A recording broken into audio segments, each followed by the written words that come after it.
ஒவ்வொரு ரேஷன் அட்டை மீதும் 2 லட்சம் இருந்ததை 4 லட்சம் ஆக்கி ஒருத்தன் தலையிலையும் 2 லட்சம் ரூபாய் கடனை ஏற்றி விட்டு 3000 கொடுக்க போறாங்க. இந்த இந்து மக்கள் ஏமாந்து வாக்களிப்பார்கள், இவர்களுக்கு இந்த 3000 ரூபா பொங்கலுக்கு கொடுத்தா சரியா போச்சு, பொங்கலே தமிழர் திருநாள், பொங்கல் அனைவரும் கொண்டாட வேணும், கிறிஸ்தவர்கள் இஸ்லாமியர்கள் எல்லாரும் தமிழர்கள் எல்லாரும் சேர்ந்து கொண்டாடக்கூடிய திருநாள் தான் பொங்கல்னு சொல்றாங்க. இது அப்பட்டமான பொய் இல்லையா? மக்கள் இன்னைக்கு மனமாற்றங்கள் வந்திருக்கு. இது போக என்னன்னு கேட்டீங்கன்னா 4 முனை போட்டியாக வந்துருச்சு. விஜய் ஒரு பக்கம் வராரு, ஒரு பக்கம் என்டிஏ கூட்டணி. சிறுபான்மையினர் வாக்குகளை முழுமையாக பெற வேண்டும். அது திமுக என்ன சொல்லுகின்றார்களோ அதை மக்கள் அப்படியே கேட்க வேண்டும். அப்பான்னு சொன்னா அப்பான்னு கூப்பிடணும், மாமான்னு சொல்றாங்க அப்படின்னா மாமான்னு கூப்பிடணும், அப்படிதானே? பாஜக வந்துட்டா மத அரசியல் வந்துடும் சொல்றாங்க. ஆனா அது கிடையாது. இவங்க தான் மத அரசியல் பண்ணிட்டு இருக்காங்க. மக்களிடையே இணக்கமாக இருக்கக்கூடிய ஒரு சூழ்நிலையை கெடுக்கக்கூடிய ஒரு அரசு தான் திமுக அரசு. எஸ்ஏஆர்னு ஒன்று என்ன செய்வாங்க, இஸ்லாமியர் வாக்குகள் வெளியேற்றப்படும், சிறுபான்மையினர் கிறிஸ்தவர்களின் வாக்கு வெளியேற்றப்படும் அப்படின்னு சொல்லி இவங்க கேம் விளையாடுறது தான். இவங்களுக்கு தேவை சிறுபான்மையினர் வாக்கு வங்கி அழுங்காம குலுங்காம எலெக்ஷன்ல கிடைக்கணும். இதற்கு என்ன வேணாலும் போய் சொல்லுவாங்க.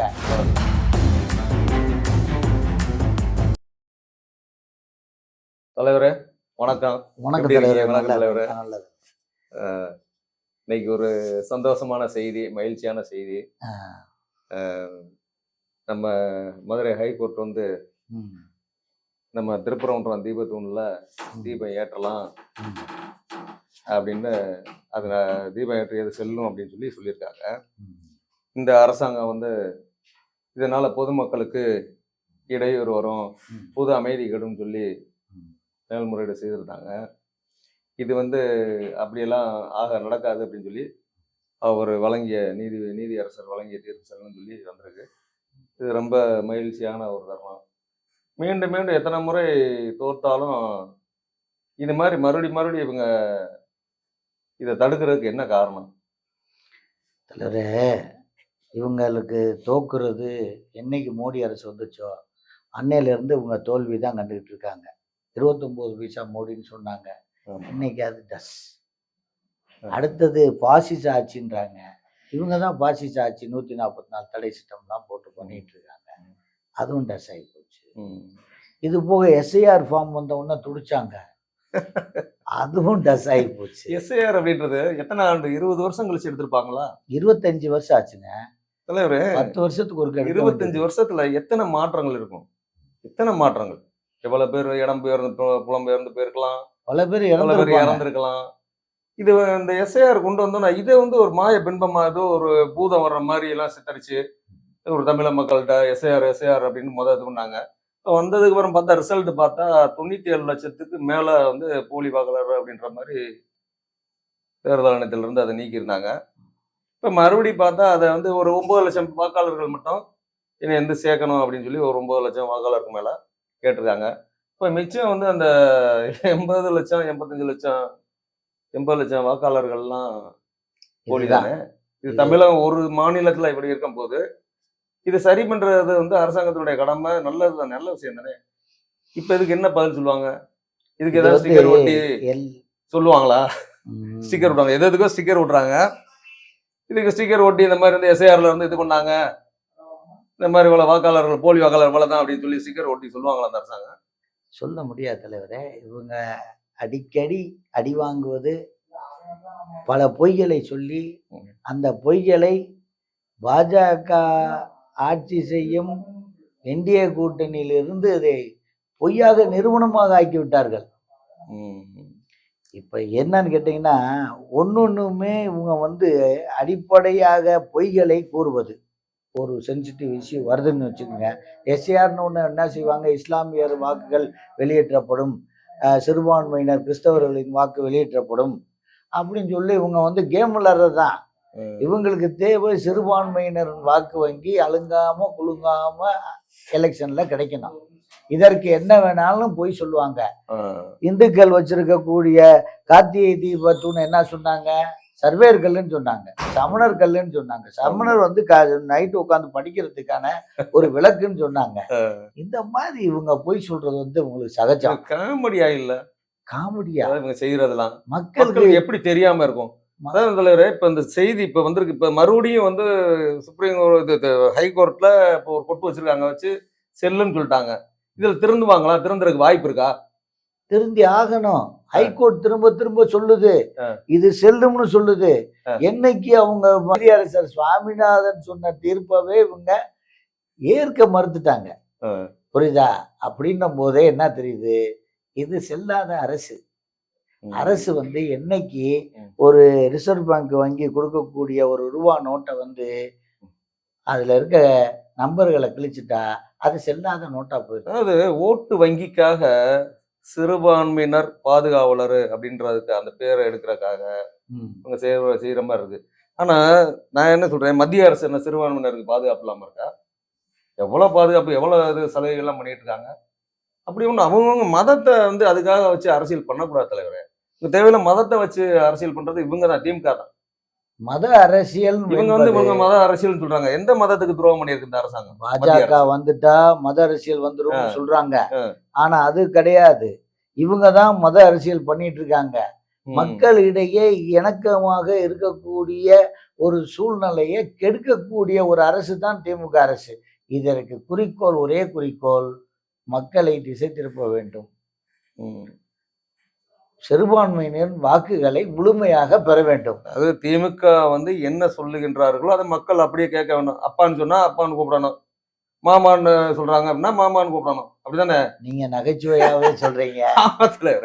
நீங்க வந்து ஸ்டாலினா அப்பான்னு அவர் குடும்புற சொன்னாரு, அது அவருடைய ஆசை. அப்ப தந்தைனா என்ன? தந்தைக்கு என்ன பேரு?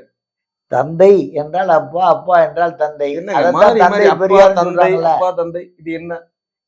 திராவிட கட்சியில வந்து பாத்தீங்கன்னா ஒருத்தர் வந்து தந்தைன்னு கூட சொல்றாங்க, இவர் வந்து அப்பான்னு கூப்பிடுறாங்க, அப்பான்னு கூப்பிடுங்க அப்படின்றாரு. என்ன? அப்ப காங்கிரஸ்ல வந்து நம்ம நேரு வந்து மாமா அப்படின்னு சொல்லி நான் எல்லாம் படிச்சிருக்கேன். ஒண்ணு நல்லா நேரு மாமா அப்படின்னு காங்கிரஸ்ல கூட சொல்றாங்க, அவரை மாமான்னு.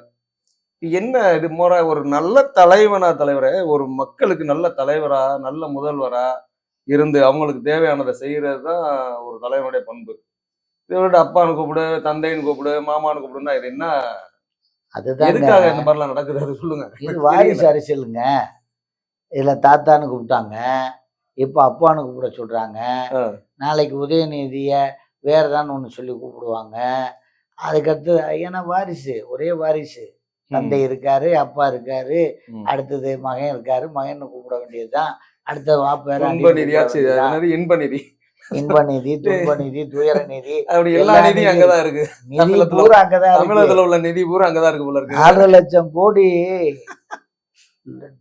கடன் வாங்கி ஒவ்வொரு ரேஷன் அட்டை மீதும் 2 லட்சம் இருந்ததை 4 லட்சம் ஆக்கி ஒருத்தன் தலையிலையும் 2 லட்சம் ரூபாய் கடனை ஏத்தி விட்டு 3000 கொடுக்க போறாங்க.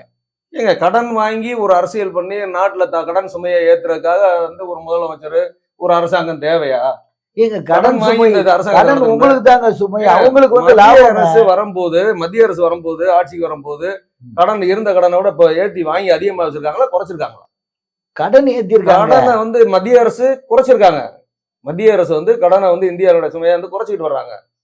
ஆனா அந்த மாநில அரசுல கடனை வாங்கி நான் வந்து இது பண்ணேன், கடனை வாங்கி நான் வந்து எல்லா மக்களுக்கு செஞ்சேன் அப்படின்னா அது கடன் வாங்கி செய்யறது யார் வேணாலும் செய்வார் இல்லைங்க? யார் வேணாலும் செய்ய முடியுமாங்க? அதுக்கு எதுக்குங்க ஒரு முதல்வர், ஒரு அரசாங்கம், ஒரு துறைகள் இதெல்லாம் கடன் வாங்கி செய்யறதுக்கு துறைகளா? நீங்க நோக்கங்களை சரியா புரிஞ்சுக்குங்க. அவங்க கடன் வாங்குவது மக்களின் தலையில் கட்டி விட்டு தங்களது குடும்பத்தின் சுய லாபத்திற்காக செய்யக்கூடிய ஒரு யுக்தி தான் கடன். கடன் பல லட்சம், 1000 கோடிகள் வாங்குவாங்க. வாங்கிட்டு தான் எங்கெங்க வெளிநாட்டுல சொத்து வாங்கணும், தன்னோட சொத்தை எப்படி விவரிச்சுக்கணும், அது ஒரு பெரிய கிராமத்தையே உருவாக்கிட்டு போயிருக்காரு கலைஞர். நீங்க இன்ப நிதி, துயர நிதியைத்தான் சொல்றீங்க. அதுக்கு போக பல நிதிகள் இருக்காங்க.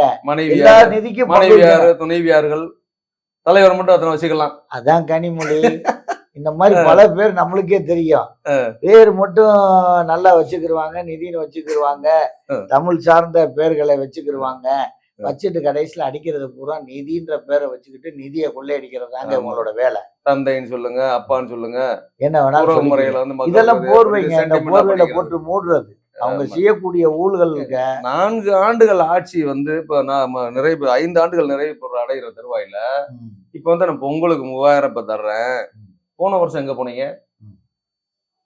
கொரோனா காலத்துல அந்த அனைத்து அண்ணா திராவிட முன்னேற்ற கழகத்தை ஆட்சி பண்ண அந்த எடப்பாடி பழனிசாமி ஐயா அவர்கள் கூட வந்து அந்த காலகட்டத்துல பணங்கள்லாம் கொடுத்து மக்களுக்கு உதவி பண்ணாரு. எந்த துறையும் இயங்கல. உலகத்துல வந்து எங்க நம்ம உலகம் பூராமே சமைச்சு போயிருச்சு. அந்த நேரத்திலேயே பணம் காசு கொடுத்து அந்த ரேஷன்ல பொருள் எல்லாம் கொடுத்தாரு. அது சிறப்பா இது சிறப்பாங்க கணக்கே தெரியாது ஸ்டாலின். இப்ப வந்துகிட்டு நான் வந்து 3000 தர்றேன், போன வருடம் கொடுக்கல, வந்து அதை விட டபுள் மடங்கு ட்ரிபிள் மடங்கு கொடுக்கலாம்ல. அப்ப வந்து 5000 கொடுக்கலாம்னு சொன்ன ஒரு பேர் தானே. ஏன் போன வருஷம்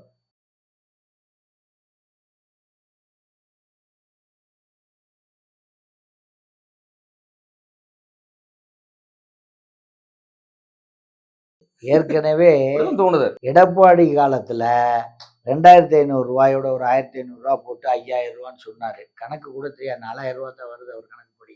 5000 ரூபான்னு சொன்னாரு.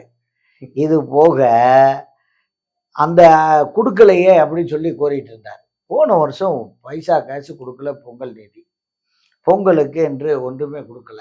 அதுக்கு கேட்டதுக்கு ஒரு மூத்த திமுகவினர் என்ன சொன்னாரு, இப்ப கொடுத்தா மக்கள் மறந்துடுவாங்க, எப்ப கொடுக்கணுமோ எங்களுக்கு தெரியும் அப்படின்னு துரைமுருகன் மாதிரி ஆளு நெக்கல் நையாண்டியோட சொன்னது 3000 ரூபாய் கொடுக்கறது எதுக்கு? மக்கள் வாக்குக்காகத்தான். இந்த இந்து மக்கள் ஏமாந்து வாக்களிப்பார்கள். இவர்களுக்கு இந்த 3000 ரூபாய் பொங்கலுக்கு கொடுத்தா சரியா போச்சு, பொங்கலே தமிழர் திருநாள், பொங்கல் அனைவரும் கொண்டாட வேணும், கிறிஸ்தவர்கள் இஸ்லாமியர்கள் எல்லாரும் தமிழர்கள் எல்லாரும் சேர்ந்து கொண்டாடக்கூடிய திருநாள் தான் பொங்கல்னு சொல்றாங்க. இது அப்பட்டமான பொய் இல்லையா? மிகப்பெரிய பொய். இது இந்துக்கள் கொண்டாடக்கூடிய. எனக்கு என்ன தோணுதுன்னா, மக்கள் இப்ப வந்து கொஞ்சம் மாற்றம் தெரியுது. இவங்க பேசுகின்ற போய் இந்த மாதிரி நாடகங்கள்ல போய் நாடகங்கள் இதெல்லாம் வந்து நல்லா தெரிய வருது, வெளிச்சத்துக்கு வருது. மாற்றம் வரும்னு நினைக்கிறேன் இந்த எலெக்ஷன்ல. நீங்க என்ன நினைக்கிறீங்க தலைவர்? நல்ல மாற்றங்கள் வரும். மக்கள் நான் வந்து ஒரு மாற்றம் வரப்போது பயம் வந்துருச்சு, அதனாலதான் அதெல்லாம் பண்றாங்களோ. இந்த மடிக்கணினி மக்களுக்கு இந்த ரூபா தர்றது வீதியில இருக்கான், வகுத்தால போய்கிட்டு இருக்கு. நீங்க வேற சாதாரணமா நினைக்காதீங்க. மக்கள் வந்து இன்னைக்கு மனமாற்றங்கள் வந்திருக்கு. இது போக என்னன்னு கேட்டீங்கன்னா, 4 மூலை போட்டியாக வந்துருச்சு. விஜய் ஒரு பக்கம் வராரு, ஒரு பக்கம் என்டிஏ கூட்டணி, ஒரு பக்கம் திமுக கூட்டணி, இன்னொரு பக்கம் சீமானோட ஒரு சின்ன அணி. எப்ப பார்த்தாலும் சிறுபான்மையினருக்கு நான் வந்து ஆதரவா இருக்கேன்னு சொல்றாரு. மற்றவங்களும் ஆதரவா இல்லையா? மற்ற கட்சியெல்லாம் பிஜேபி ஆதரவா இல்லையா? மற்ற எந்த கட்சியும் ஆதரவு இல்லையா? சிறுபான்மையினர் அப்படின்னா யார்? சிறுபான்மையினர் இந்த உலகத்துல சிறுபான்மையினர் அப்படின்னா இந்துக்கள், இந்து மக்கள். பெரும்பான்மை அந்த உலகத்துல வந்து கிறிஸ்தவர்களும் இஸ்லாமியர்களும் இருக்காங்க, நண்பர்கள் தான் அதிகமா இருக்காங்க, இந்த மக்கள் இருக்காங்க. இந்தியான்ற ஒரு நாட்டுல ஒரு இந்துக்களுக்காக ஒரு இந்துக்கள் வந்து இந்துக்களா இருக்கனால இந்தியா பெரும்பான்மையா நம்ம சொல்லிக்கிறோம் இந்து மக்கள் வாழ்றாங்கன்னு. அதுல இவங்க சிறுபான்மையினர். உலக அளவுல பார்த்தா வந்து பெரும்பான்மையா இருக்கக்கூடிய மக்கள் வந்து கிறிஸ்தவ மக்களும் இஸ்லாமியர்களும். இந்துக்களுக்காக ஏதாவது ஒரு தனி நாடு எங்கேயாவது இருக்கா? இல்ல. இந்த இருக்கிற நாட்டுக்குள்ள நம்ம வந்து அதுலயே சகோதர தத்துவமா எல்லாரையும் சகிப்புத்தன்மையோட எல்லா மக்களோட சேர்ந்து ஒரு வாழக்கூடிய ஒரு இந்து தர்மத்தோட வாழக்கூடிய மக்கள் தான் இந்து தர்மம்.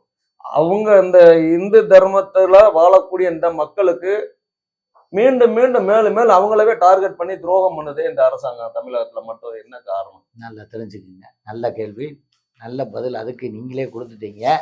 இன்னைக்கு உலகம் பூரா 100 நாடு, 100க்கும் மேற்பட்ட நாடுகள் கிறிஸ்தவ நாடுகள், 50க்கும் மேற்பட்ட நாடுகள் இஸ்லாமிய நாடுகள். இருக்கிறதுக்கு இந்துக்கள் இருக்க ஒரே இடம் பாரதம் தான்.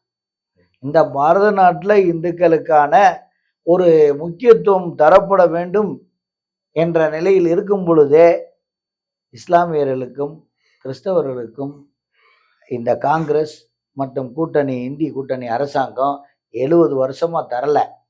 சொல்ல போனா அவங்க டிராகோனியன் லா, ஒரு அசுர சட்டம் இஸ்லாமியர்களுக்கு கொடுத்துருக்காங்க.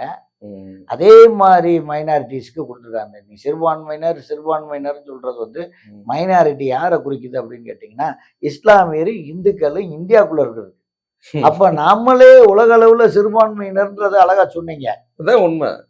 அப்ப பாரத நாடு ஒரு நாடு இந்துக்களுக்குன்னு இருக்கு, உலகம் பூரா பரவி இருக்கும். இந்த உலகத்தில் இந்துக்கள் வந்து சிறுபான்மையினர் இல்ல அப்படின்னு சொல்ல முடியுமா? அவங்க இல்ல. சத்தியம். உலக அளவுல வந்து நம்ம உலக நாடுகள் பூராமே நம்மள பாதுகாத்து வைக்கணும். ஆமா. இவங்க எப்படி சிறுபான்மையினருக்கு போராடிட்டு இருக்காங்களோ வாய் அளவுல பாருங்க. போலி அரசியலுக்காக ஒரு குறிப்பிட்ட மதத்தினரை அந்த மக்கள் வந்து வேதனைப்படுவாங்களேன்னு நினைக்காம அவங்கள துன்புறுத்தும் வகையில மேலும் மேலும் வந்து அவங்களுக்கு தொந்தரவு செய்து கொண்டிருக்கிறார்கள்.